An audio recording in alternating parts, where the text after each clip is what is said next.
林若琴請假的時候，辦公室裡正忙得一團亂。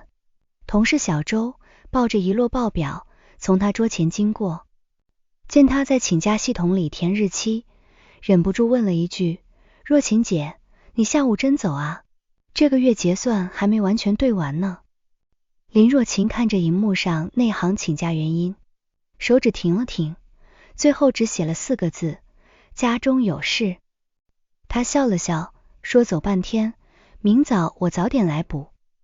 小周把報表往懷裡緊了緊，眨眨眼說：是不是姐夫今天回來啊？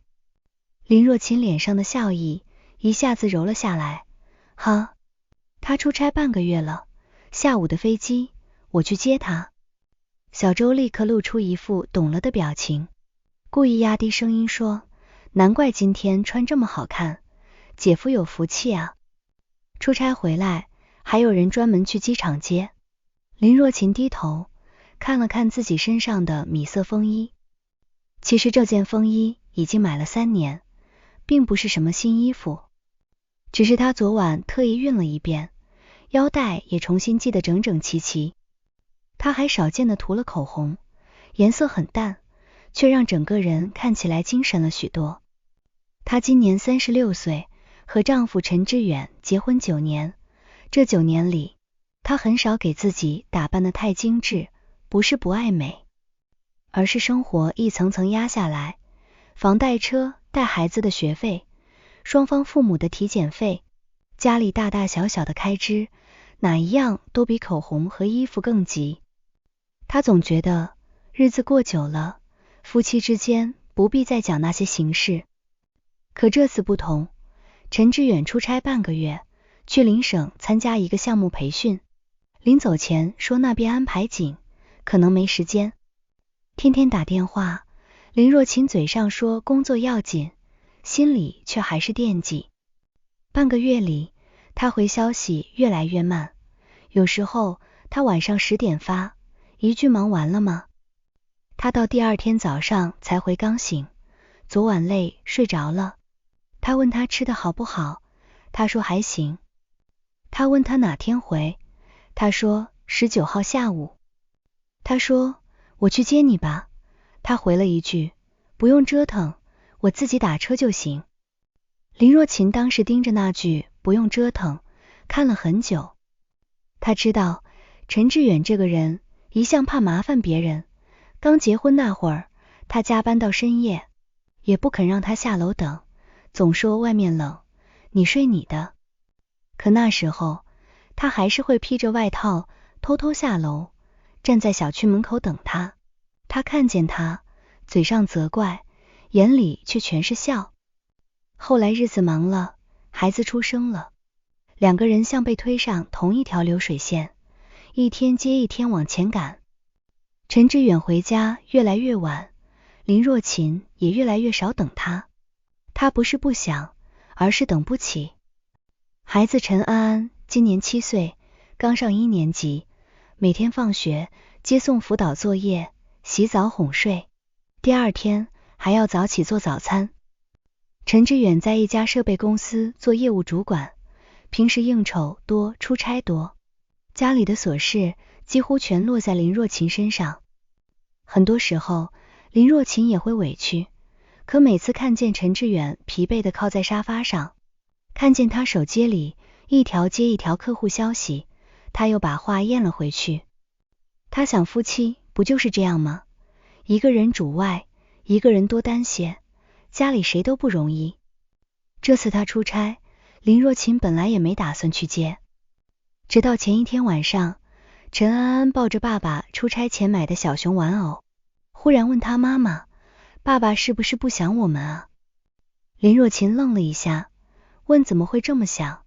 陳安撅着嘴說，他都不跟我視頻，也不聽我背課文。林若琴摸着女兒的頭，心裡一酸，她給陳志遠發消息，安安想你了，明天回來早點。到家那邊隔了20分鐘才回，知道了就這3個字。林若琴看着手機，說不出是失落還是疲憊。她想了很久，最後還是決定去機場接他。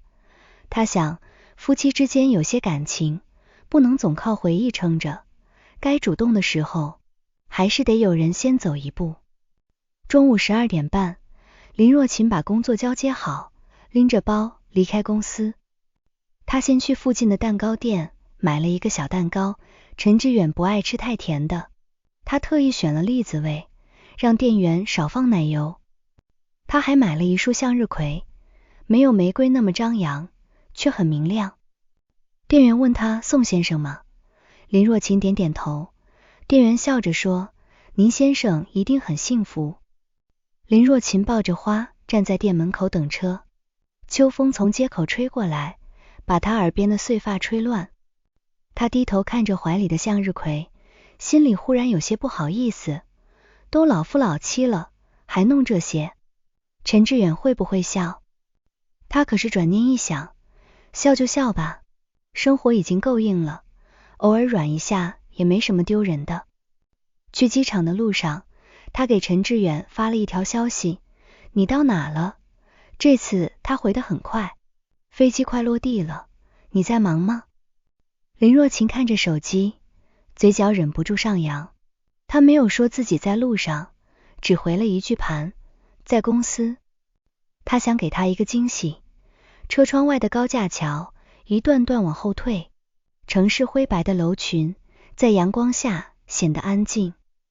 林若琴抱着蛋糕和花，腦子裡不由自主想起很多年前，那時候她和陳志遠剛談戀愛，陳志遠還只是個普通銷售，穿一件洗得發白的襯衫，騎着電瓶車來接她下班。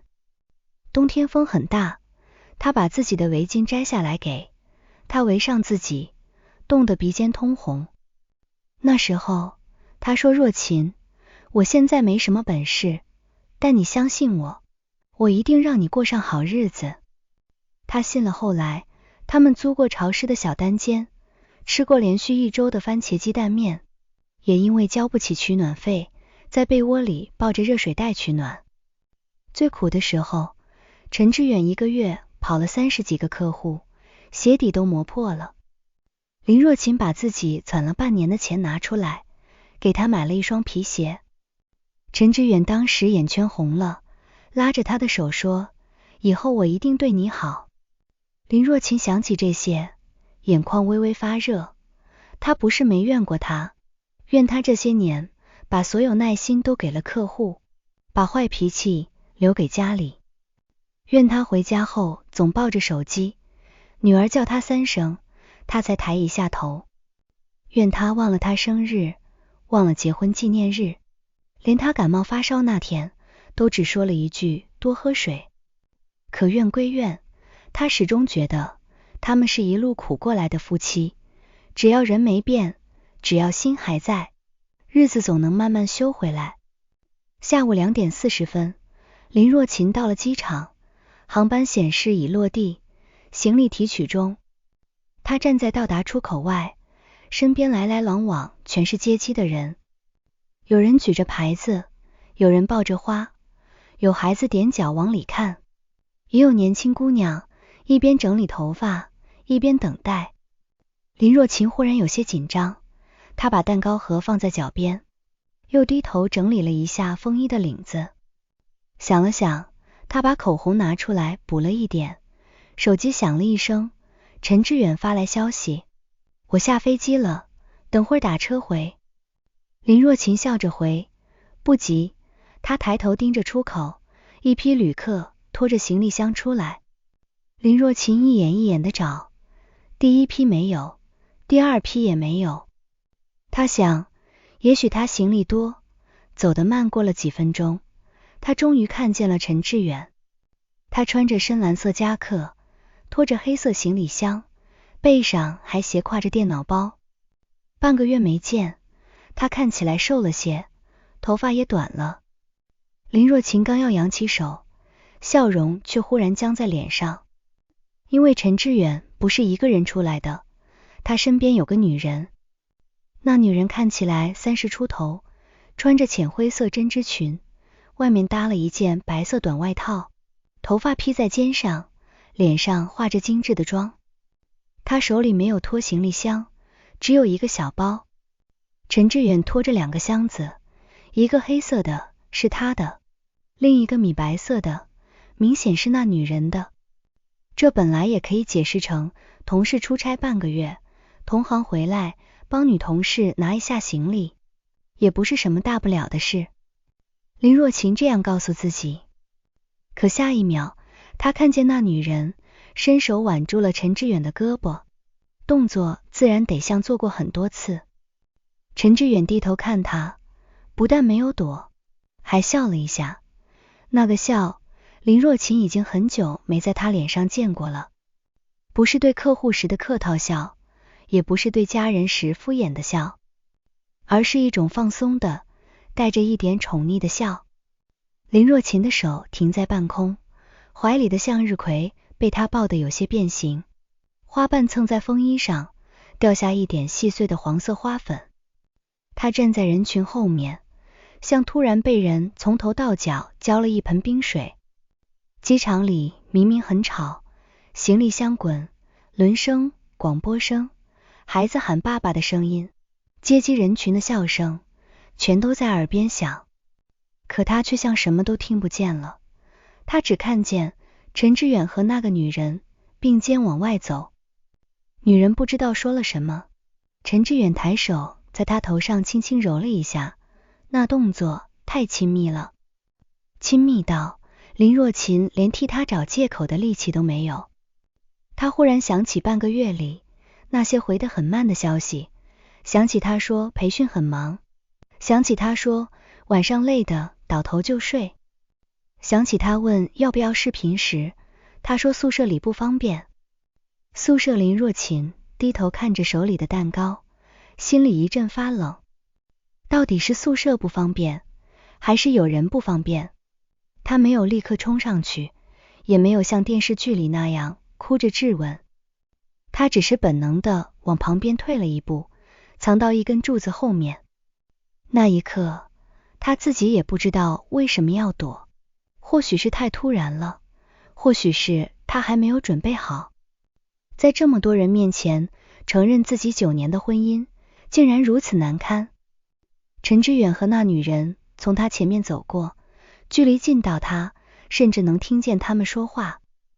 女人聲音很輕，帶着一點撒嬌：“你真的不用回公司嗎？”陳志遠說：“不用，今天剛回來，領導知道我累。”女人笑了笑：“那你先送我回去。”陳志遠說：“當然，箱子這麼重，總不能讓你自己搬。”女人低聲說：“你老婆不會發現吧？”林若琴的心狠狠一縮。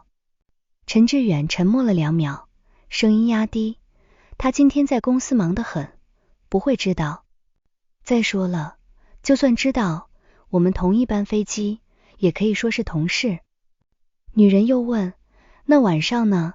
陳志遠說：“我先回家吃個飯，看看孩子，晚點再找借口出來。”女人嗔怪道：“每次都是晚點，你就不怕我生氣？”陳志遠笑着說：“怕，所以這不是先送你嗎？”林若琴的指尖冰涼，她靠在柱子後面，連呼吸都放輕了。原來他不是不會溫柔，只是溫柔不給他了。原來他不是太累，只是回家讓他累。原來他不是忙到沒時間回消息，只是回他的消息對他而言已經是負擔。他低頭看見自己的手機，熒幕還亮着，停在和陳志遠的聊天框。最後一句是他發的：“不急多可笑。”他抱着花，拎着蛋糕，提前請假，穿過半個城市來接他，怕他出差辛苦，怕他沒吃好，怕他回家冷清。而他一邊跟別的女人親密地走出機場，一邊篤定地說：“他在公司不會知道。”林若琴忽然覺得胃裡一陣翻騰，她想哭，卻哭不出來，眼淚像被凍住了，卡在眼眶裡，怎麼也掉不下來。陳志遠和那女人走遠了，林若琴站在原地很久，直到身邊的保潔阿姨輕聲提醒她：“姑娘，你這蛋糕要掉了。”他低頭一看，才發現自己一直用力捏着蛋糕盒的提手，盒子被勒得歪了一角。他勉強笑了笑，說謝謝保潔阿姨，看了他一眼，又看了看他懷裡的花，似乎想說什麼，最後只是搖搖頭，走開了。林若琴沒有追出去，她慢慢走到旁邊的長椅上坐下，把花和蛋糕放在身邊。她拿起手機，指尖顫抖着打開相機，剛才那一幕太突然，她沒有拍下來。現在追出去也許還來得及，可她坐在那裡卻一動不動。她腦子裡亂成一團，她想起女兒今晚還在等爸爸回家。早上陳安安出門前還把自己畫的一張畫塞給她，說媽媽，爸爸回來，你給他看，這是我們一家3口。畫上有藍天，有房子，有3個笑臉小人。陳安安把爸爸畫得最高，手裡還提着一個小箱子。林若琴想到那張畫，胸口像被什麼東西堵住。如果他現在衝出去把花砸在陳志遠臉上，當着那個女人質問他，然後呢？陳志遠會慌，會解釋，會狡辯，會說他誤會了。也許那女人會裝無辜，也許周圍人會圍觀。事情鬧大後，最受傷的還是孩子。可如果他不問，難道就當什麼都沒看見嗎？這9年他忍過很多，他忍他加班不回家，忍他忘記紀念日，忍他把家務推給他，忍他在他累到崩潰時說一句你別這麼矯情。他以為那些都只是婚姻裡的磨損，可出軌不是磨損，是背叛，是他把他們共同搭起來的家親手撕開一道口子。林若琴閉了閉眼，深吸一口氣，他沒有立刻打電話給陳志遠，而是打開打車軟體，定位機場出口。幾分鐘後，他坐上車，司機問他去哪兒，林若琴報了自家小區的名字。車開出機場時，他看見不遠處一輛黑色轎車停在路邊，陳志遠正在把米白色行李箱放進後備箱。那女人站在旁邊，等他放好後，陳志遠替他拉開副駕駛的門。女人坐進去前，忽然踮起腳在他臉上親了一下。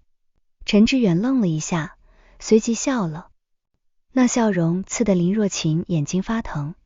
他立刻拿起手機，隔着車窗拍了一張，畫面不算清晰，但足夠看出2個人的姿勢。拍完後，他把手機按滅，整個人靠在座椅上，像被抽走了力氣。司機從後視鏡裡看了他一眼，沒有多問，只把車開得很穩。回家的路比來時長了很多，明明是同一條高架，同一片樓群，林若琴卻覺得整座城市都陌生起來。他想起1年前，陳志遠開始頻繁出差。起初他沒有懷疑公司業務擴張出差本來就是常事。每次他回來都會給女兒帶一點小玩具，有時是拼圖，有時是髮夾，也會給她帶些特產。可後來那些小玩意兒越來越少，他回家的行李箱裡不再有給他和女兒的東西，反而多了幾件他沒見過的新襯衫、新領帶，甚至還有一瓶男士香水。他問他怎麼忽然買香水了，他說見客戶總要注意點形象。他信了。再後來他開始嫌他嘮叨，他說安安，數學作業總錯，你晚上能不能陪他講講？他說我在外面累一天，回來還要當老師嗎？他說家裡水管漏了，你明天能不能請師傅看看？他說這點小事你自己不能處理嗎？他說周末一起去看看我媽吧，她最近血壓不穩。他說我周末有應酬，你自己去。那時候林若琴心裡有火，但還是忍了。她總覺得男人到中年壓力大，脾氣變差，也許只是累。可現在她明白了，一個男人的耐心不是忽然消失的，他只是轉移了地方，給了別人，就不夠給家裡了。到了小區門口，林若琴付了車費，她沒有立刻上樓，而是去了小區旁邊的垃圾桶。她站在那裡，看着懷裡那束向日葵，花開得很好，明亮熱烈，像她今天早上還殘留的期待。她抬手想扔掉，卻又停住，最後她把花放進包裝袋，連同蛋糕一起提回了家。不是捨不得，是她忽然覺得，錯的不是花，也不是蛋糕，錯的是那個不值得的人。家裡很安靜，陳安安還沒放學，林若琴把蛋糕放進冰箱，把花插進花瓶裡，倒了點水，向日葵擺在餐桌上，明亮的有些刺眼。她換下風衣，洗了把臉，鏡子裡的人臉色蒼白，眼睛發紅，但沒有哭。她盯着自己看了很久。她想起母親曾經說過一句話，女人遇到事最怕的不是苦，是慌一慌就把底牌全亮給別人看了。林若琴以前不懂，現在懂了，她不能慌。她還有孩子，還有房子，還有這些年一起攒下的存款和債務。她不能只憑一口氣就把事情撕開，然後讓自己和女兒被動承受所有後果。她要先弄清楚陈志遠和那女人到底多久了，他給了對方多少錢，這個家裡哪些東西還安全。想到這裡，林若琴忽然打開書房抽屜，家裡重要證件平時都放在裡面，房產證、結婚證、戶口本、保險合同、銀行資料，她一份份拿出來，拍照備份，存進雲盤，又把原件重新放好。接着她打開電腦，登錄家庭共同使用的網銀。她和陳志遠婚後有一張共同儲蓄卡，平時用於還房貸和家庭開支。陳志遠工資高一些，每月會往裡賺一筆錢，他負責具體支出。林若琴查了最近半年的流水，剛開始她只是想看看有沒有異常，可越看心越沉。從5個月前開始，陳志遠每月都會有幾筆轉賬，金額不大不小，2000萬、3000，最多一次12000。收款人名字是周曼。林若琴盯着這個名字，手指冰冷。周曼她完全不認識。轉賬備註有時是報銷，有時是資料費，有時乾脆空着。如果只看1-2筆，確實像工作往來。可連續5個月，每月都有，甚至在陳志遠出差期間還轉過2次，一筆是3600，備註房租，另一筆是5200，備註生日快樂。林若琴看見生日快樂那4個字時，胸口像被刀扎了一下。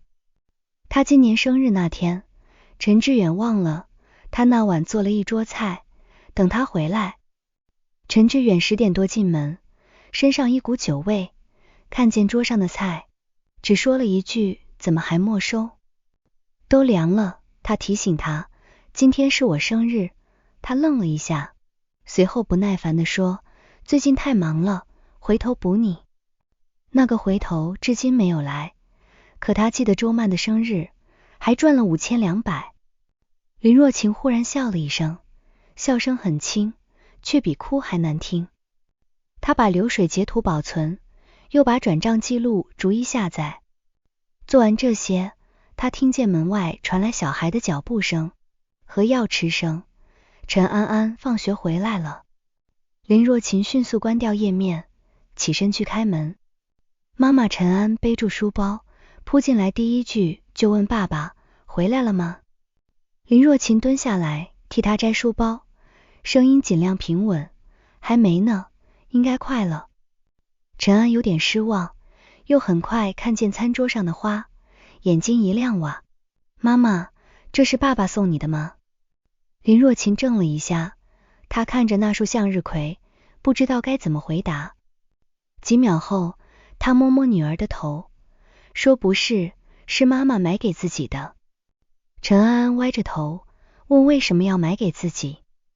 林若晴看着女兒清澈的眼睛，心裡某個地方忽然軟了一下。她說，因為媽媽今天辛苦了，辛苦的人也可以獎勵自己。陳安安似懂非懂的點頭，然後跑去冰箱找水喝。林若晴站起身，看着女兒的背影，忽然有了決定。不管陈志遠做了什麼，她不能讓女兒在大人的爭吵裡被撕扯，她要把事情處理得清清楚楚。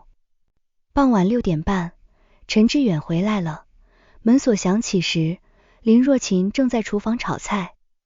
陳安安第一個衝到門口，爸爸陳志遠剛進門，女兒就撲了上去。她彎腰抱了抱孩子，笑着說：“哎呦！”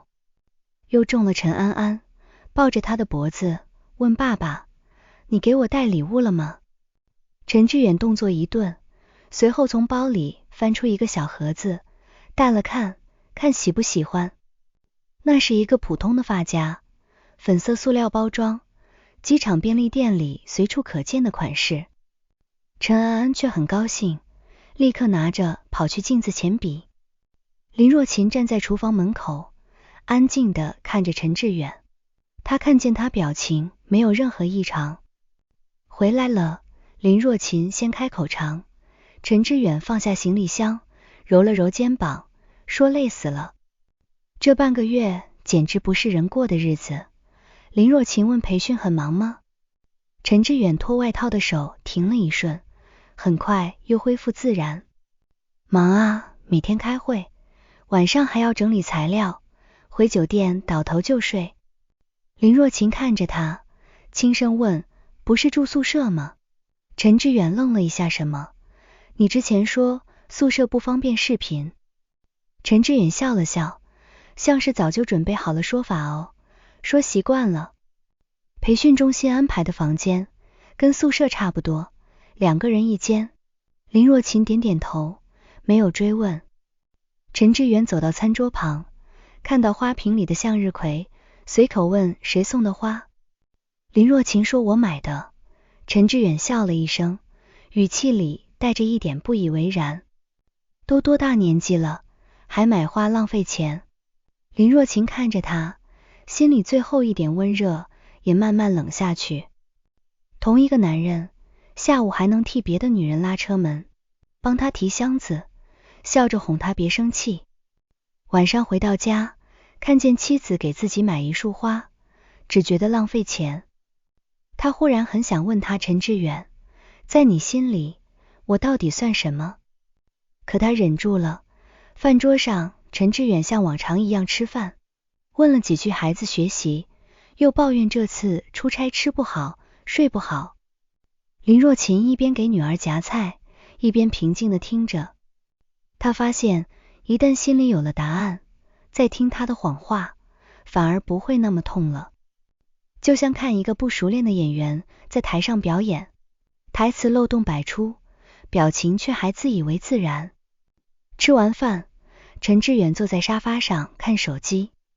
陳安安拿着自己畫的畫跑過去：“爸爸，你看，這是我畫的，一家3口。”陳志遠接過來看了一眼，敷衍地說：“畫得不錯。”陳安安期待地問爸爸：“你喜歡嗎？”喜歡。陳志遠的眼睛還停在手機上，手機熒幕亮了一下，林若晴站在不遠處，清楚地看見彈出的消息：“周曼到了嗎？”陳志遠幾乎是立刻把手機翻了過去，動作很快，快到連陳安安都抬頭看了他一眼。“爸爸，你怎麼了？”陳志遠笑了笑：“沒事，工作消息。”林若晴低頭收拾碗筷，沒有說話。晚上9點，陳安睡了，林若晴從兒童房出來，見陳志遠正換衣服，他問：“這麼晚還出去？”陳志遠背對着他，套上外套：“公司有點事，臨時開個會。”林若晴靠在門邊，語氣平靜：“剛出差回來，不能明天再去嗎？”陳志遠皺了皺眉，語氣有些不耐煩：“你不懂，項目剛結束，很多材料要交，別什麼都管行不行？林若晴看着他的背影，忽然覺得陌生。以前的陳志遠，哪怕再累，出門前也會說一句，你早點睡。現在他只怕他多問一句。他點點頭行，你去吧。陳志遠大概沒想到他這麼好說話，反而回頭看了他一眼。我可能晚點回，林若晴說，路上小心。陳志遠拿起車鑰匙出了門，門關上的瞬間，林若晴立刻走到窗邊，他看着樓下那輛車，亮起燈，開出小區。幾分鐘後，他拿起手機，打給了住在隔壁樓的好友許佳寧。電話接通，許佳寧還在哄孩子睡覺。若晴怎麼了？林若晴的聲音很低，佳寧，你明天有空嗎？許佳寧聽出他語氣不對，立刻問出什麼事了。林若晴看着窗外黑沉沉的夜色，沉默了幾秒，我可能要離婚了。電話那頭一下安靜了，過了好一會兒，許佳寧才壓低聲音問陳志遠出事了。林若晴說，我今天去機場接他，看見他和一個女人在一起。許佳寧倒吸一口冷氣，你確定嗎？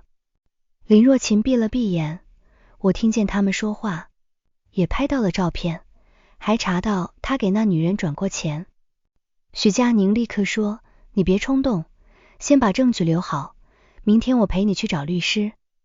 林若晴了了一聲，掛電話前，許佳寧又說，若晴，你聽我一句，這種時候你越冷靜，越能保住你和安安，別怕，我陪你。林若晴握着手機，終於掉下了第一滴眼淚，不是因為陳志遠，而是因為在他最難堪的時候，還有人站在他身邊。那一夜，陳志遠凌晨1點多才回來，他以為林若晴睡了，輕手輕腳地進門，身上帶着一股淡淡的女士香水味。林若晴躺在床上，背對着他，眼睛睜得很大。陳志遠洗完澡躺下，很快睡着了，他的呼吸平穩，像什麼都沒有發生。林若晴卻一夜沒睡，她聽着身邊這個男人的呼吸，想起他們剛結婚時擠在出租屋裡的夜晚，那時候兩人也睡在一張床上，外面下着雨，屋頂漏水盆子，接水滴答響。陳志遠把她抱在懷裡，說，若晴，以後我們一定會有自己的房子，有孩子，有熱熱鬧鬧的家。如今房子有了，孩子有了，家也有了，可他不想要了。天快亮時，林若晴終於做了一個決定，她不會哭着求他回頭，也不會把自己變成怨婦，在他面前歇斯底里。如果他背叛了婚姻，那他要做的不是崩潰，而是清醒。他要把屬於他和女兒的東西一分不少的拿回來。第二天上午，林若晴照常送女兒上學，照常去公司。不同的是，她包裡多了一個文件袋，裡面裝着結婚證、影印件、房產資料、銀行流水截圖，還有那張機場照片。中午休息時，許佳寧在公司樓下等她，兩人一起去了律師事務所。接待他們的是一位姓孟的女律師，40多歲，說話乾脆，眼神很穩。林若晴把事情從頭到尾說了一遍，孟律師聽完沒有立刻評判，只問了幾個關鍵問題。房子婚前還是婚後買的？婚後買的，首付一部分是我父母出的，一部分是我們共同存款。房貸一直婚後還，車你婚後買的，登記在他名下。存款大概多少？共同卡裡還有10幾萬。另外他自己名下，我不清楚孩子誰主要照顧，一直是我。孟律師一邊記錄一邊說，你現在做得對，沒有打草驚蛇。接下來不要急着攤牌，先固定證據，尤其是財產和轉賬記錄。如果能證明他用夫妻共同財產給第三者花費，離婚時可以主張返還。林若琴問，如果他不承認出軌呢？孟律師看着他，很多人都不承認，所以證據要靠你自己慢慢收。雞蛋你也要記住，離婚不是為了證明你受了多少委屈，而是為了把以後的路鋪好。你要想清楚2件事，第一，孩子撫養權你要不要爭？第二，財產底線在哪兒？林若琴沒有猶豫，孩子，我要。孟律師點頭，孟你這段時間更要穩，不要在孩子面前吵，不要衝動搬出去，不要隨便簽任何東西，還有留意他是否有轉移財產的跡象。林若琴記得很認真。從律所出來，許佳寧陪他坐在街邊長椅上，秋天的風從樹梢吹過，落葉一片片落下來。許佳寧遞給他一瓶水，你打算什麼時候跟他說？林若琴看着遠處的人流，聲音很輕，卻很穩，等我把該查的都查清楚。許佳寧點點頭，又忍不住問，要是他哭着求你原諒呢？林若琴沉默了。如果是昨天之前，他也許会心軟，他會想，孩子還小，家不能散，他會想，他也許只是一時糊塗，他會想9年感情，總不能說不要就不要。可是昨天在機場，他親耳聽見他跟周曼說，先回家吃個飯，看看孩子，晚點再找借口出來。那句看看孩子，像一根刺扎在他心裡。原來對他而言，家已經不是家，妻子只是障礙，孩子只是順便看看。他低頭喝了一口水，慢慢說，佳寧，我不是沒給過他機會，這些年我一直在給。許佳寧沒有再勸。當天晚上，林若琴回到家，陳志遠比他先到，他坐在沙發上打電話，語氣不耐煩，我知道了，這事你別催，我會處理。見林若琴進門，他立刻掛斷電話。林若琴像沒看見一樣，換鞋放包進廚房做飯。陳志遠走過來問，昨晚我回來你睡了？林若琴說，煩他又問，你今天看起來臉色不太好。林若琴淡淡的說，可能沒睡好。陳志遠站在廚房門口，似乎想說什麼，可手機又響了，他看了一眼，走到陽台接電話。隔着玻璃門，林若琴聽不清他說什麼，只能看見他的表情慢慢變得煩躁。幾分鐘後，他回來說，公司有個項目出了點問題，我明天可能還得出差2天。林若琴正在切菜，刀落在案板上，聲音很穩。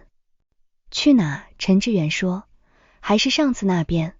林若琴抬頭看了他一眼，剛回來又去。陳志遠皺眉，工作需要，我也不想。林若琴低下頭，繼續切菜。票定了嗎？還沒等會定。林若琴疼了一聲，那你注意休息。陳志遠似乎鬆了口氣。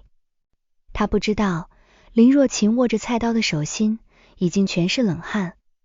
因為就在他說要出差前5分鐘，他收到了一條陌生號碼發來的短信。短信只有一句話，你是陳志遠的妻子吧？我們談談。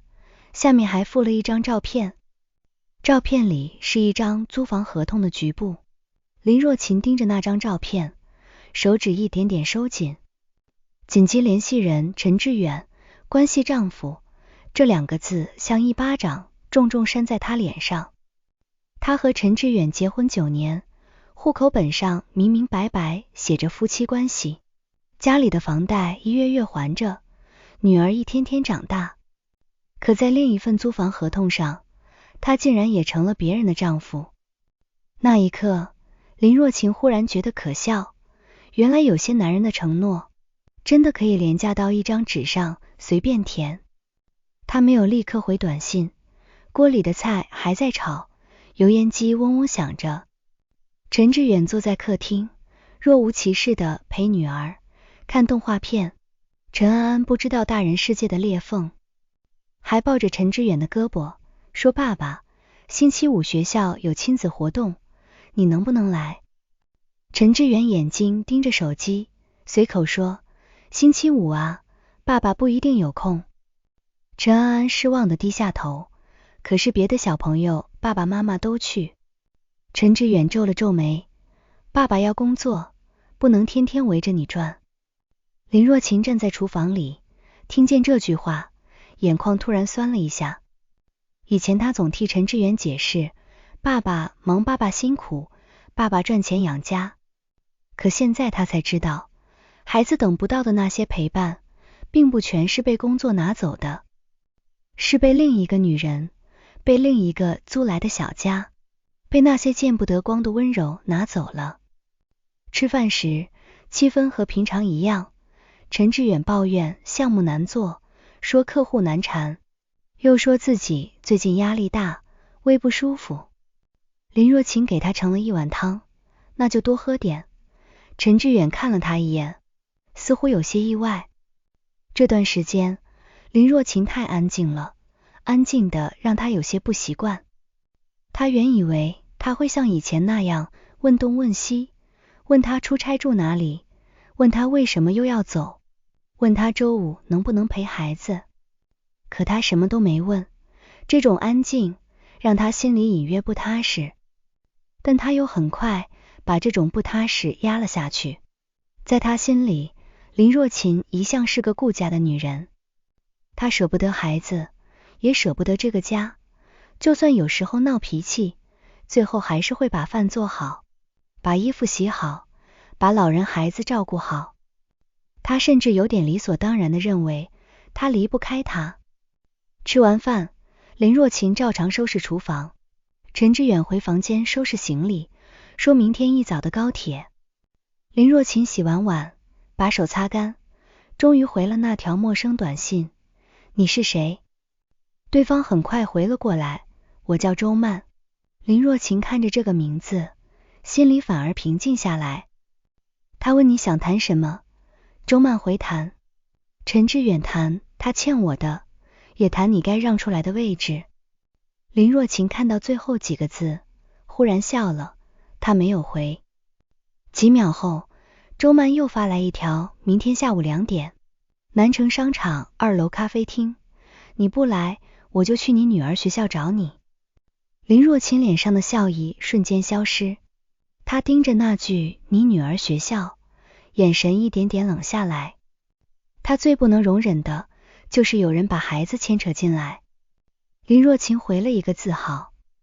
第二天上午，陳志遠拖着行李出門，臨走前，他站在玄關處，對林若晴說，這2天家裡你多看着點，我手機可能不方便接。林若晴問，為什麼不方便？陳志遠愣了一下，隨後不耐煩地說，開會啊，不是跟你說了項目很急嗎？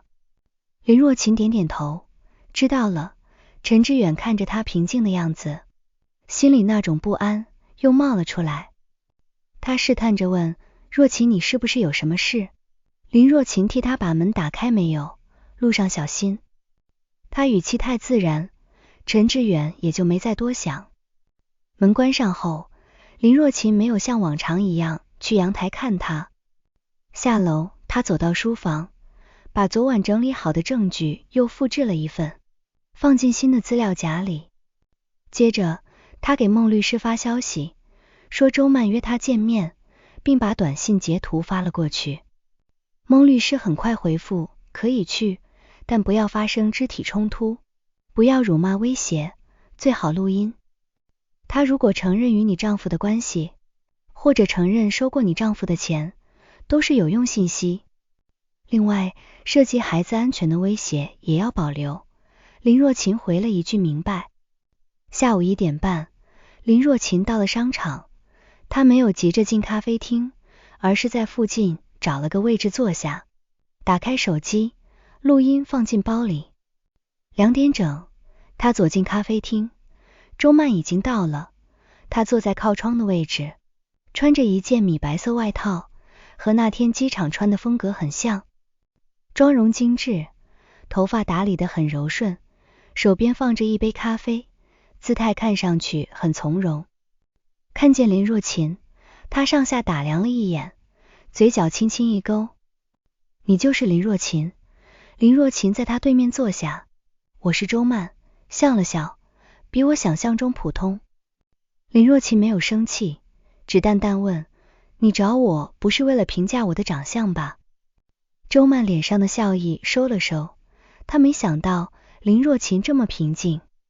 在他預想裡，原配妻子見到自己，不是哭就是罵，最好當場失控，這樣他就可以站在受委屈的一方，回頭告訴陳志遠，你老婆太可怕了。可林若琴太安靜，安靜的像來談一件和自己無關的事。周曼攪了攪咖啡，開門見山，我和志遠在一起1年多了。林若琴看着他，1年多這個時間比他想象的還長。1年前，陳志遠剛升業務主管，開始頻繁外出應酬。那時候，林若琴還替他高興，覺得他終於熬出頭了。原來升職後，他第一個要犒賞的，不是陪他吃過苦的妻子，而是外面的新鮮感。周曼繼續說，他早就不愛你了，只是看在孩子份上，才一直拖着沒有離婚。林若琴平靜地問，這是他親口跟你說的？當然，周曼說，他說你這個人無趣，整天只知道孩子房貸、柴米油鹽。他說和你在一起壓抑，回家像上班。林若琴垂下眼，他沒有否認。這些話確實像陳志遠能說出來的，因為他忘了，所謂柴米油鹽，本來就是2個人的生活，只是他把這些都扔給了他，然後反過來嫌他身上都是生活的灰塵。林若琴抬眼問，那你今天找我，是想讓我離婚？周曼往後靠了靠，對，他從包裡拿出一疊東西，推到林若琴面前。這是我和他的聊天記錄照片，還有他給我租房子的合同，你自己看看。他不是一時糊塗，他是真想和我過。林若琴沒有拿他，只問了一句，你知道他有妻子和孩子嗎？周曼臉色微變，知道又怎麼樣？他們夫妻感情早就沒了，我不是破壞你們，是你們的婚姻本來就名存實亡。林若琴看着他，聲音很輕，一個女人明知道對方有家，還讓他在租房合同上寫自己是丈夫，這叫什麼？你心裡應該比我清楚。周曼臉上掛不住了，她冷笑一聲，林若琴，你別在這裡端着，你不就是捨不得錢嗎？志遠說了，房子可以給你和孩子住，但你別太貪，男人心都不在了，你守着一張結婚證，有意思嗎？林若琴看着他，這些也是他說的。周曼抬起下巴，是林若琴心裡最後一絲猶豫，徹底斷了。如果陳志遠只是出軌，他還能把他看作一個犯錯的丈夫。可如果他已經和周曼商量好，想讓他帶着孩子，守着房子，自己去外面另過日子，還要防着他分財產，那這段婚姻就不只是背叛，而是算計。林若琴拿起桌上的資料，翻了幾頁，照片裡有陳志遠和周曼在外面吃飯的，有2人牽手逛街的，還有一張是在出租屋裡，背景是沙發和落地燈。聊天記錄裡，陳志遠叫他曼曼，他說等我把家裡的事處理乾淨，我們就能光明正大在一起。他說他離不開我，不敢鬧大，他說孩子還小，撫養權多半會給他，我正好省心。林若琴看到這句，指尖微微一抖，省心原來自己的親生女兒，在他口中成了省心的負擔。周曼見他臉色終於變了，以為自己占了上風，他語氣放軟了一點，帶着施捨般的意味。其實我今天來，也不是非要跟你吵，你只要識相點，大家都好看。你開個條件，別太過分，志遠會給你補償。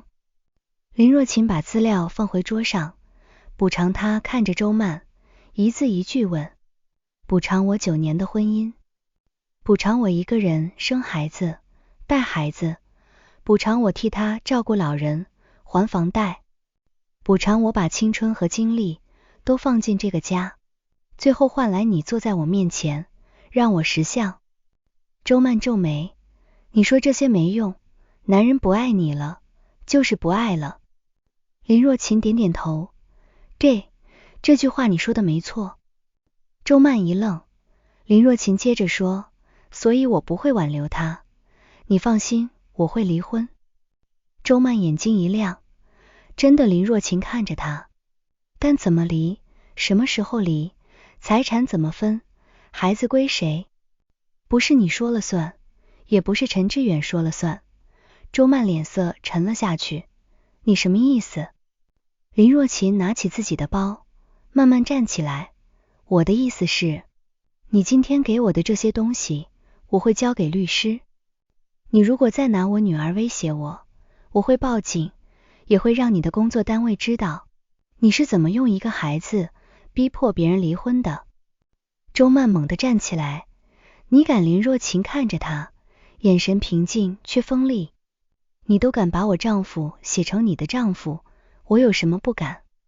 說完，林若晴轉身離開，她沒有回頭，走出咖啡廳後，她的腿才微微發軟。她扶着商場欄杆站了一會兒，把錄音保存發給孟律師。孟律師很快回她，這些資料很有用，接下來不要和周曼單獨糾纏，把重點放在財產和孩子上。林若晴回了好。那天下午，她沒有回公司，而是去銀行查了更多資料。她發現陳志遠名下還有一張她不知道的信用卡，近半年消費明顯增加，雖然具體明細她查不到，但共同卡轉出的幾筆錢已經足夠說明問題。更重要的是，家裡的共同存款在最近2個月少了3萬。陳志遠說是客戶墊款，可林若晴對照時間發現，其中一筆正好是在周曼租房合同簽署前後。晚上，陳志遠沒有回家，他說自己到外地了，住在公司安排的酒店。林若晴只回了2個字好的，他沒有揭穿，陳志遠也樂得他不問。接下來的幾天，林若晴像什麼都沒發生一樣生活，送孩子上班，買菜、做飯、整理證據和律師沟通。他開始查自己的收入和支出，計算如果離婚後單獨撫養孩子，每個月需要多少錢。他也和母親打了一通電話，電話裡他沒有細說陳志遠出軌，只說自己婚姻出了問題，可能要離婚。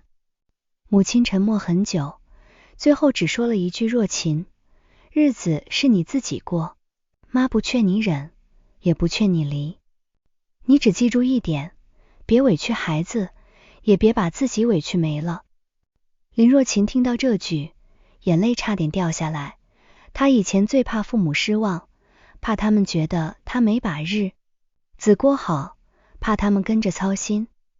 可真正到了這一步，她才發現，最愛她的人不會問她為什麼守不住婚姻，只會問她疼不疼。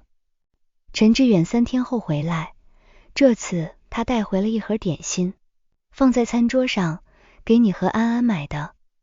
林若晴看了一眼，謝謝。陳志遠坐下，清了清嗓子，若晴，我想跟你談件事。林若晴心裡已經有了預感，她給自己倒了一杯水，坐到他對面。你說。陳志遠表情有些沉重，像是下了很大決心。我們這些年其實都挺累的。林若晴沒有說話，她繼續說，從安安出生後，你的重心全在孩子身上，我也忙工作，2個人越走越遠。很多時候，我回到這個家，覺得喘不過氣。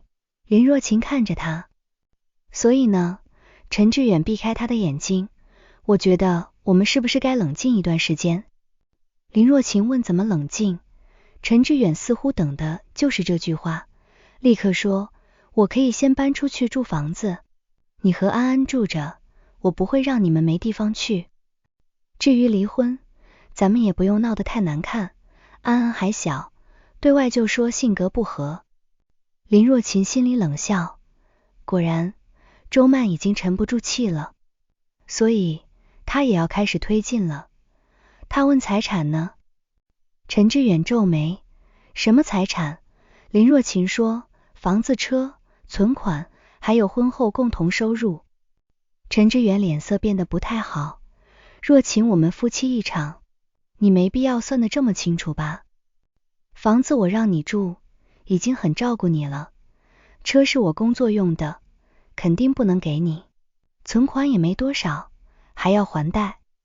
林若晴平靜地看着他，你說讓我住，是房子給我，還是只是讓我暫時住？陳志遠不耐煩了，你怎麼變得這麼現實？房子還有貸款，寫着我們兩個名字，難道我還能把你趕出去嗎？林若晴點點頭，那孩子呢？孩子當然跟你。陳志遠說得很快，安安從小就是你帶，你照顧她比較方便，我會每月給撫養費。林若晴看着他那副理所當然的樣子，忽然覺得心裡空了一塊。他不是不知道孩子需要父親，他只是覺得麻煩。林若晴問，你每月給多少？陳志遠想了想，2000吧。林若晴幾乎要笑出聲。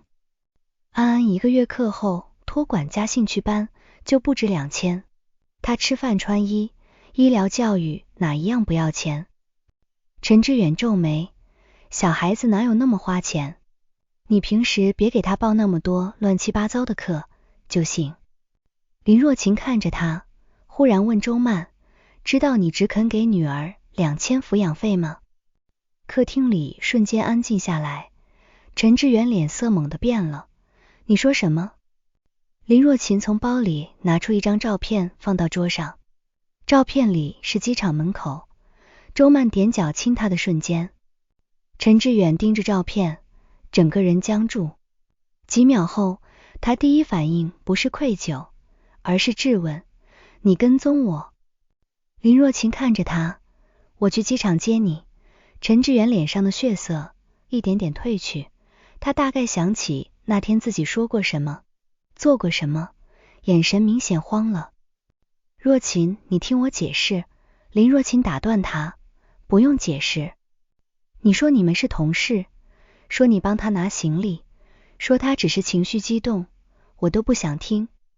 陳志遠張了張嘴，林若晴又拿出幾張截圖，這些是你給他轉錢的記錄，這張是他租房合同上把你寫成丈夫，這些是他今天前幾天親手給我的聊天記錄和照片。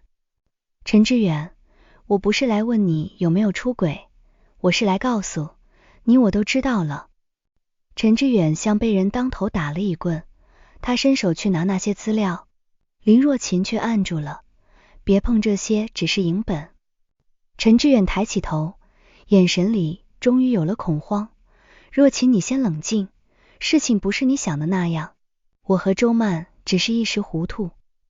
林若晴問，一時糊涂，1年多，陳志遠說不出話。他又問，一時糊塗到給他租房轉錢，叫他慢慢說，等你把家裡的事處理乾淨，就和他光明正大在一起。陳志遠臉色越來越白。周曼找你了？林若晴沒有回答。陳志遠忽然罵了一句，這個女人瘋了。林若晴看着他，她瘋不瘋不重要，重要的是你準備怎麼處理。陳志遠立刻說，我跟他斷，我馬上跟他斷。若晴，我錯了，我真的錯了。我就是那段時間壓力太大，他又總是安慰我，我一時沒把持住，你相信我，我心裡還是有這個家的。林若晴看着眼前這個男人，幾天前他還說和他生活喘不過氣，要冷靜，要離婚。現在證據擺在桌上，他又說心裡有家。他的家原來只在他害怕失去利益的時候才會想起。林若晴問你，是怕失去這個家，還是怕離婚時少分財產？陳志遠表情一僵，你怎麼能這麼想我？林若晴反問，那我該怎麼想你？陳志遠沉默了，屋裡的空氣像凝住了一樣。過了一會兒，他放低聲音，若晴，就算我做錯了，你也要想想，安安她還這麼小，不能沒有爸爸。林若晴聽到這句，心裡反而更冷。出軌的時候，她沒想過孩子；半夜找借口出去的時候，她沒想過孩子；和周曼商量離婚，只肯給2000撫養費的時候，她也沒想過孩子現在要她原諒了。她終於想起孩子了。慢慢說，安安不是不能沒有爸爸，他是不能有一個讓他媽媽一輩子委屈的爸爸。陳志遠被这句話堵得說不出來。林若晴把早已準備好的離婚協議草案放到桌上。我已經找過律師，我的要求很清楚，孩子歸我，你按收入比例支付撫養費，教育醫療費另算。房子屬於婚後共同財產，首付中我父母出資部分需要認定，車和存款依法分割。另外，你婚內給周曼轉出的共同財產，我會要求追回。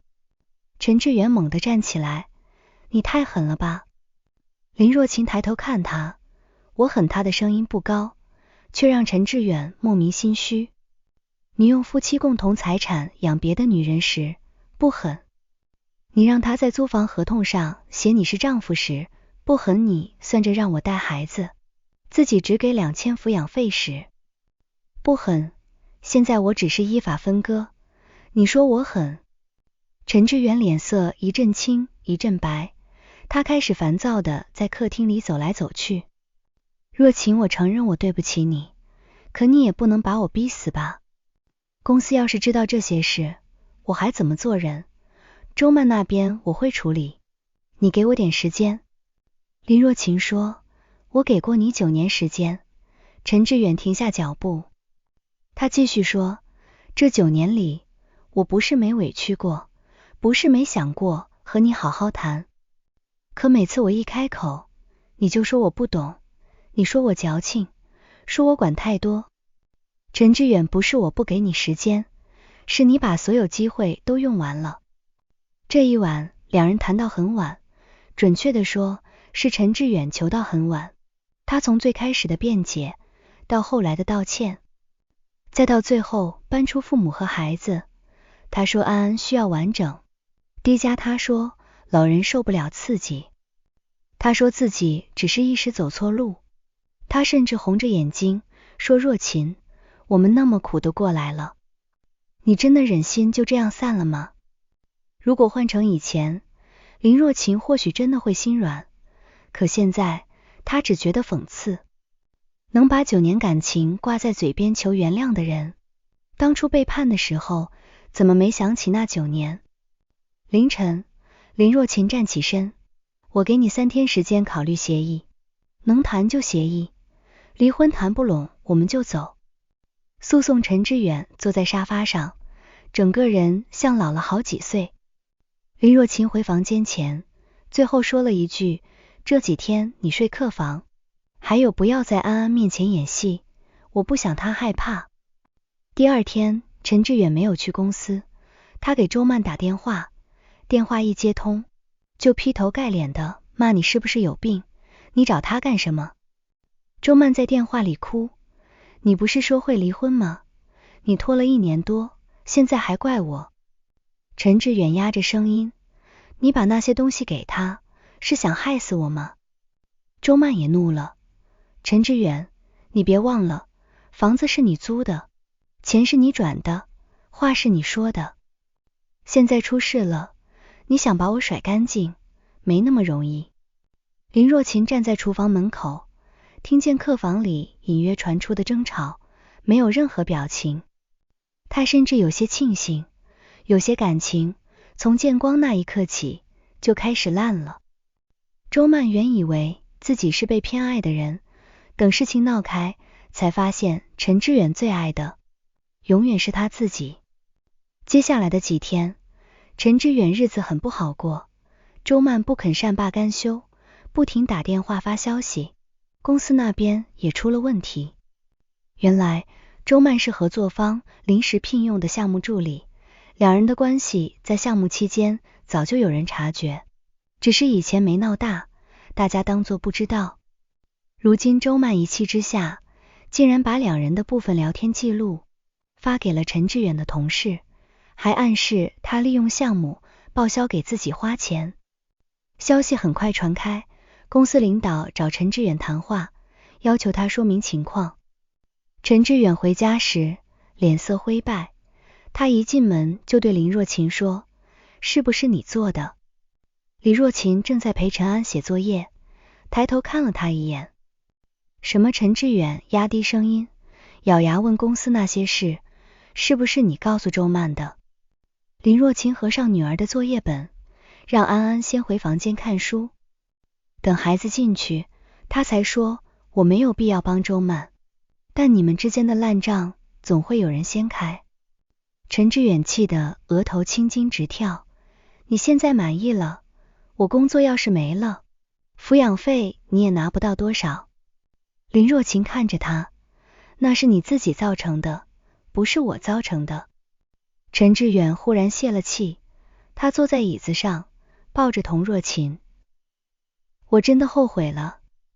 這一次，他聲音裡有真實的疲憊，可林若琴知道，他後悔的不是傷害他，他後悔的是事情失控了，後悔周曼不聽話，後悔林若琴不再像以前那樣忍，後悔公司知道了，後悔自己的體面保不住了，唯獨不是後悔他親手毀掉了這個家。3天後，陳志遠終於同意談協議，他不是想通了，而是沒有退路。公司讓他停職配合調查，周曼那邊也開始向他索要補償。兩邊夾擊下，他已經沒有精力再和林若琴拖。在孟律師的協助下，雙方談了2輪。陳志遠一開始仍想壓低撫養費，還想保留車子和大部分存款。孟律師把證據一項項擺出來，語氣很平穩。陳先生婚姻過，撮合共同財產不當支出都會影響協商結果，繼續拖下去對你未必有利。陳志遠臉色難看，卻不得不讓步。最終，他同意孩子歸林若琴撫養，每月支付撫養費，教育和醫療，大額支出按比例另算。房子暫時由林若琴和孩子居住，等市場合適時再處置分割。林若琴父母出資，部分優先返還。車子歸陳志遠，但需要折價補償。林若琴一半共同存款，依法分割。陳志遠給周曼的部分款項，則由他個人補回。共同財產簽字那天，陳志遠手握着筆，遲遲沒有落下。林若琴坐在對面，神色平靜。陳志遠看着他，忽然說：“若琴，我們真的回不去了嗎？”林若琴沒有立刻回答，她想起機場那天，自己抱着花和蛋糕，滿心期待地站在人群裡。想起他牽着別的女人，說他在公司不會知道。想起這些年他一個人在家裡撐着，撐到自己都快忘了自己也需要被心疼。他慢慢說：“回不去了，不是因為我不念舊，是因為你把回去的路堵死了。”陳志遠眼眶紅了，他低下頭，在協議上簽了字。離婚登記那天，天氣很好。林若琴沒有穿那件米色風衣，而是穿了一件簡單的白襯衫和黑色長褲。陳志遠看起來憔悴了很多，鬍子沒刮乾淨，眼底有很深的青色。辦完手續出來，兩人站在門口。陳志遠看着林若琴，低聲說：“安安，那邊我會慢慢跟他解釋。”林若琴說：“不用你解釋，我們大人的錯，你只要記得她還是你的女兒，該見面見面，該負責負責，不要讓他覺得自己被丟下。陳志遠點點頭聲，應沙啞，我知道。林若琴轉身要走，陳志遠忽然叫住他，若琴。他回頭，陳志遠看着他，像是想說很多話，最後只說了一句對不起。林若琴看了他幾秒，這句對不起如果在很久以前說，也許還能讓他流淚，可現在他只覺得很輕，輕的補不了任何破洞。他說收下了，以後各自好好做人吧。說完，他沒有再回頭。離婚後的第1個月，林若琴過得並不輕鬆。陳安安起初不明白為什麼爸爸不再每天回家，他問過好幾次，爸爸是不是不要我們了？林若琴每次都蹲下來，看着女兒的眼睛，說不是，爸爸媽媽只是不能一起生活了，但我們都愛你，大人的事情不是你的錯。這句話他說了很多遍，說到陳安安從一開始的哭，到後來慢慢接受。周末陳志遠來接孩子時，林若琴從不阻攔，也不在孩子面前說他壞話。他知道夫妻關係可以結束，但父女關係不該被他的怨氣吞掉。只是陳志遠來的次數並不穩定，有時候說好周六上午來，臨時又說公司有事。林若琴不再像以前那樣替他遮掩，他會如實告訴陳安安，爸爸今天有事來不了。陳安安失望時，他就陪女兒去公園，去書店，去吃一碗熱湯麵。他不再把所有期待壓在那個不可靠的人身上。生活慢慢有了新的秩序，林若琴把家裡重新整理了一遍。陳志遠留在主臥的舊衣服，他全部打包給他帶走。書房裡那些他不用的資料，他也分門別類清出去。空出來的角落，林若琴放了一張小桌子，鋪上淺色桌布，擺了一盞小台燈，那是他給自己留的地方。晚上孩子睡後，他會坐在那裡看書，學習財務管理課程，也接一些兼職報表工作。他以前總覺得自己離不開婚姻，後來才發現，他離不開的不是那個男人，而是穩定感。而穩定感，女人也可以自己給自己。公司裡，小周很快發現林若琴變了，她還是那樣溫和，但眼神裡多了一種篤定。以前同事求她幫忙，她總不好意思拒絕，哪怕自己加班到深夜也硬扛。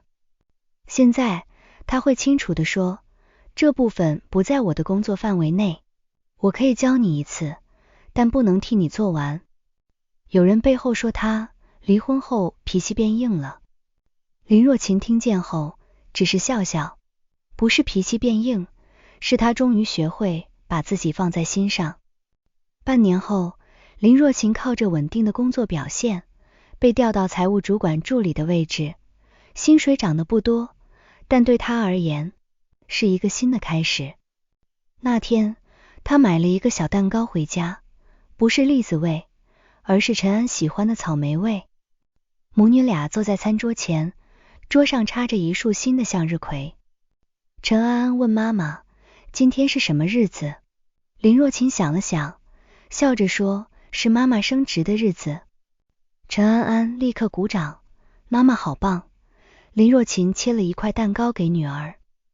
窗外燈火一盞盞亮起，屋子裡很安靜，也很暖。她忽然想起半年前那個機場，那天她也買了蛋糕，也買了向日葵，只是那時候她把自己的快樂寄托在一個回頭的人身上。而現在她終於明白，女人這一生最不該弄丟的不是婚姻，不是男人的承諾，而是自己重新站起来的能力。至于陈志遠後來過，得病不好，公司調查雖然沒有查出他重大違規，但他的名聲已經受損，原本準備提拔的機會也沒了。周曼和他鬧了幾個月，最後也分開了。聽說分開時，周曼罵他懦弱，說他既不敢要愛情，也守不住家庭。陳志遠沒有反駁。他後來搬進一間很小的出租屋，偶爾深夜下班，路過曾經住過的小區，他會把車停在路邊，看一眼那扇熟悉的窗，窗裡的燈光依舊溫暖，只是那盞燈再也不是為他留的。有一次，他送陳安回家，女兒一進門就興奮地喊媽媽，我今天畫了你和我，還有我們的小陽台。陳志遠站在門口，忽然發現那幅畫裡沒有他，他心裡一疼，卻什麼都說不出。林若琴接過女兒的書包，對她禮貌地說，今天麻煩你了，語氣客氣疏離，像對一個熟悉的外人。陳志遠看着她，忽然想起很久以前，那個在東葉小區門口等他的年輕女人。他曾經滿眼都是她，可她弄丟了，是他親手弄丟的。他低聲說，若琴，你現在看起來過得很好。林若琴淡淡一笑，還行，日子總要往前過。陳志遠喉嚨哽了一下，我有時候在想，如果那天你沒有去機場，是不是我们還能像以前一樣？林若琴看着他，不會。陳志遠愣住，他說，不是我去了機場，婚姻才壞的，是你背叛的那一刻，他就已經壞了。機場那天，只是讓我看見真相。陳志遠低下頭，再也說不出話。林若琴沒有再多說，他關上門，轉身回到屋裡。陳安安正在餐桌前擺畫，嘴裡哼着不成調的小曲。林若琴走過去，低頭看女兒的畫畫，上有一個小陽台，陽台上開着幾盆花。他和女兒手牽手站在花旁邊，旁邊還有一個小小的書桌，桌上放着台燈和一本書。陳安安指着畫說，媽媽，這是我們的新家。林若琴笑着摸摸女兒的頭，我們的新家。那一刻，她忽然明白，所謂重新開始，並不一定是搬到新的地方，也不一定是遇見新的人，而是在同一間屋子裡，把舊的傷痕慢慢收拾乾淨，把曾經屬於別人的位置重新還給自己。後來很長一段時間，林若琴都保留着買花的習慣，不是為了等誰回來，也不是為了證明自己過得多好，只是每次路過花店，她都會想起那天自己抱着向日葵站在機場出口的樣子。那時候的她很傻，也很真。她真心想修補婚姻，真心想給丈夫一個驚喜，真心相信苦過來的人不會輕易散。她不再責怪那時候的自己，因為真心沒有錯，錯的是把真心踩在腳下的人。1年後，林若琴帶着陳安安去參加學校親子活動。活動結束時，老師讓孩子們上台，說一句最想對家長說的話。陳安安拿着話筒，有些害羞地看向台下，媽媽，我想說你辛苦了。台下響起掌聲。林若琴坐在人群裡，眼眶一下紅了。陳安安繼續說，我以前以為爸爸媽媽不住在一起，是因為我不乖。後來媽媽每天都告訴我，不是我的錯。媽媽還說，一個家不一定要有很多人，但一定要有人好好愛你。媽媽，我也會好好愛你。林若琴捂住嘴，眼淚終於掉下來。這1年，她忍過很多委屈，熬過很多深夜，扛過很多現實的壓力。可在女兒說出這些話的瞬間，她覺得一切都值得。她站起來，走上台，抱住陳安安，母女倆抱在一起，台下掌聲久久沒有停。那天晚上回家，陳安安睡着後，林若琴坐在小陽台上，看着窗外的夜色。手機裡收到一條陌生號碼發來的消息，若琴，我今天路過你們學校，看見安安上台了，她長大了，你把她教得很好。發信人是陳志遠。林若琴看完沒有回過去，有很多話他曾經想聽。陳致遠說，你辛苦了，你把孩子教得很好，這個家多虧有你。可那時候他吝嗇的一句都不肯給，現在他說了，他卻已經不需要了。他把手機放下，給自己倒了一杯溫水。陽台上的向日葵在夜風裡微微晃動，花瓣明亮，像一盞小燈。林若琴想，婚姻最怕的從來不是平淡，不是爭吵，不是柴米油鹽磨掉浪漫，最怕的是一個人在努力維持，另一個人卻把背叛當成退路，把妻子的信任當成好欺負，把孩子的等待當成理所當然。可女人一旦醒了，就不會永遠困在原地，她會疼，會哭，會有很多個睡不着的夜晚。但只要她願意把眼淚擦乾，把心慢慢收回來，把日子一點點重新鋪平，她就一定能走出去。林若琴就是這樣走出去的。從機場那一幕開始，她失去了一個不忠的丈夫，卻找回了一個清醒的自己。多年後，她再想起那天，已經不覺得難堪。她甚至感激那次提前請假，感激那束沒送出去的向日葵，感激命運用最殘忍的方式，把她從一場漫長的自欺裡叫醒。因為人生有時就是這樣，有些門關上，不是為了讓你站在門外哭，而是提醒你，別再守着錯的人，該往有光的地方走了。故事的最後，林若琴坐在小陽台上，那束向日葵在夜風裡輕輕晃動。